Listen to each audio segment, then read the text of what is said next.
Story 1.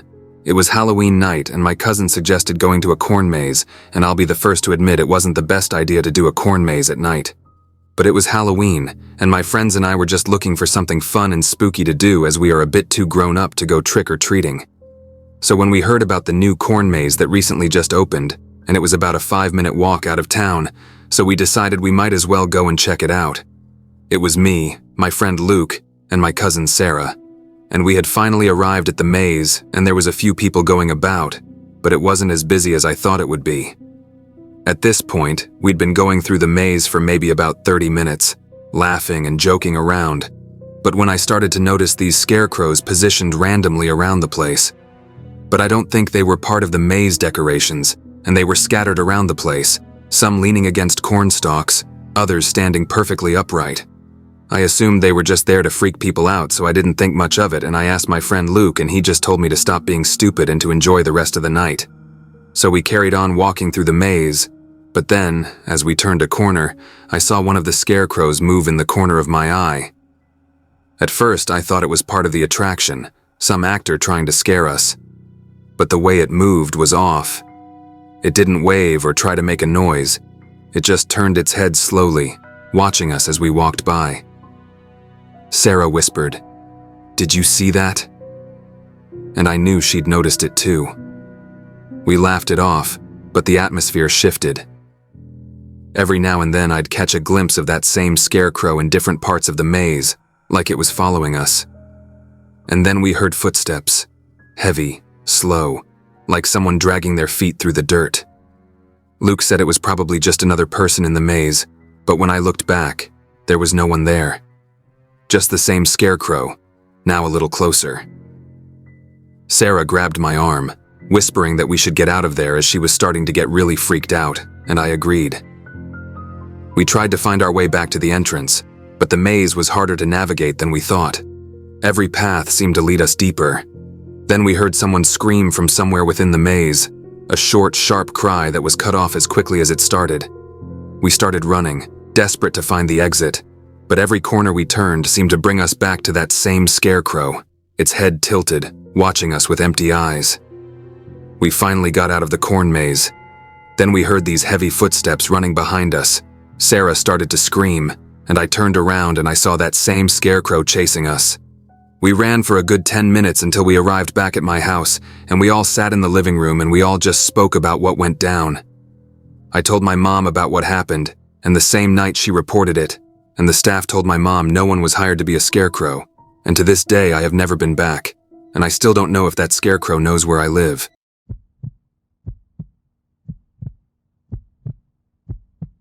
Story 2. It was a school night Halloween. My mom and dad took my 2 twin brothers out trick-or-treating. I didn't have plans, so my parents kind of forced me to answer the door and hand out candies while they were gone. Since we live in a small house on a dead-end street, we get next to no trick-or-treaters on Halloween. So every time the doorbell rang, I kind of jumped. I was in the living room watching TV with the bucket of candies next to me on a small table. Butterfingers, the one and only candy my mom always got on Halloween. For some reason, the doorbell rang, so I took the orange bucket and brought it to the door and opened it. There was someone in a scream mask and robe holding out a pillow sack. It didn't look like he got a lot of candy for the night, and given that the night was almost over and nobody was really coming to the house, and he was alone, which was always kind of sad. I gave him a bunch of candy. He walked away without saying thanks, which kind of made me feel bad, but it was honestly whatever. I stopped thinking about it as soon as I sat back down on the couch. The movie I was watching ended, so I started surfing the channels during one of the brief moments of silence as the TV flipped from one channel to the other. I heard a thud and a bump come from downstairs near the back door to better hear what it could have been. I turned the volume on the TV all the way down and went to the stairway. The back door was wide open. My heart started racing as I started to feel sick inside. I had forgotten to lock it when I went back there. The big question was, if what I heard was the sound of the door opening or closing, and if someone was in the house naturally, I called down the stairway for my mom and dad, and then my twins' names. The silence from down in the dark den was creepy as hell. I was afraid to go down there. Unfortunately, there's no door to separate the main floor from the den stairway, so sitting in the living room suddenly didn't seem very comfortable. I kept the TV on but muted. I just felt safer with the extra light it provided. It took a while for some reason, but it finally hit me to call my parents and ask them to come home. My mom said they'd be home within half an hour. I told my mom I was scared that someone was downstairs because I heard something. She assured me that there was nothing, and it was just my imagination. I hung up the phone and immediately heard the sound of wood foundation cracking under one of the carpeted steps to the den. I froze on the couch. Literally, I couldn't move a muscle, not even a finger. Then there was another crack. As silently as I could, I sat up from the couch into a half-crouched position, tiptoeing to the front door. But as I passed the couch that blocked the view of the den stairway from the living room, I saw something on the stairway. It was a scream mask leering up from the stairs at me, but in a way where he was obviously not trying to get caught. The angle at which I saw the mask and the dark lighting made the sight so much more disturbing when he saw me. Though he went the other way back into the darkness of the den, I locked myself in my room upstairs and called my mom again to tell her what happens. They cut their trip short and came home only when my parents got home did I feel safe to leave my room. My dad and I checked the whole den, every closet, every room. Luckily, there was no one. The moral of the story simply comes down to keeping your doors locked, because apparently this guy just helped himself through our back door.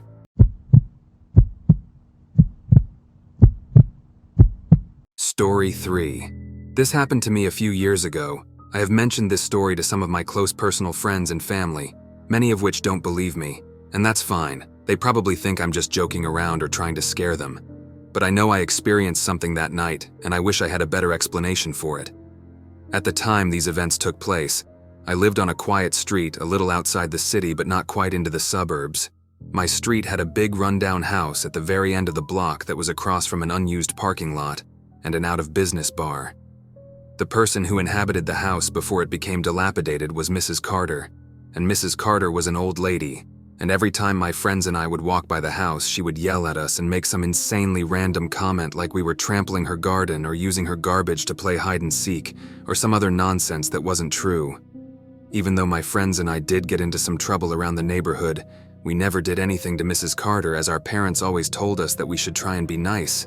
I mean, she was a widow and had no children, so it must have been a pretty lonely life. Rewind about 3 years ago when Mrs. Carter unfortunately passes away and the house becomes abandoned, and I believe eventually condemned.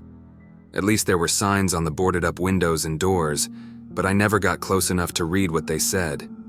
Needless to say, it became an eyesore for the community, and what was a pretty quiet and uneventful street. My girlfriend at the time only lived a couple of blocks, and I would usually walk to and from her house when we hung out. It was literally a 4-minute walk top. So it was no big deal that would pass Mrs. Carter's abandoned house and the empty parking lot with the out-of-business bar every time I walked to and from her house. Now fast forward to a few years ago. The last time I ever made that walk, it was about 3 a.m. on Halloween night. I guess technically November 1st, and I was walking home from my girlfriend's house. I was supposed to be home way earlier in the night, but we both fell asleep watching scary movies and pigging out on the extra candy her parents didn't hand out. As I made it to my street and started my walk past Mrs. Carter's house, I heard a noise. I stopped for a minute to make sure it wasn't a skunk, because for some odd reason that's the first thing that popped in my mind when I heard the noise. I slowed down a little bit and looked at the house as I proceeded cautiously. That's when I noticed the front door that was usually boarded up and had a signed post on it was now open. I tried to rationalize why the door was now open, saying to myself it was probably the wind, but then again it was a beautiful, calm night. I then paused in front of the house and looked directly at the front door, and that's when I saw her, Mrs. Carter, right there staring back at me. I knew for sure it was her, but how she had passed away, and the house was clearly unlivable for anyone else. At this point, I was so scared that I just shouted something out. I don't even remember if it was words or just noises. The figure stepped onto the front porch and continued to stare at me. I broke my stare and just started running back to my house, turning back every now and then to see if she was still staring at me, or perhaps following me. I made it back to my house probably 30 seconds later, and opened the side door and went down to my room. I didn't sleep for the rest of the night. I'm not sure if I was overtired or just had scary things in my subconscious with it being Halloween and watching movies all night. But I know I saw Mrs. Carter standing there only a couple of feet away from me, whether it was a true paranormal encounter or something that my mind made me think I saw. I won't ever know for sure. But hey, They always say that the veil between the living and the dead is at its thinnest on Halloween, and now I actually believe it. Thanks for watching. Make sure to like, comment, and subscribe. And let me know if you have a scary true story you want to share. Let me know in the email down below. I am trying to reach 1K subscribers by the 1st of January 2025. So help out and tell your friends. Love you, Horror Mafia. Until next time, have a good one.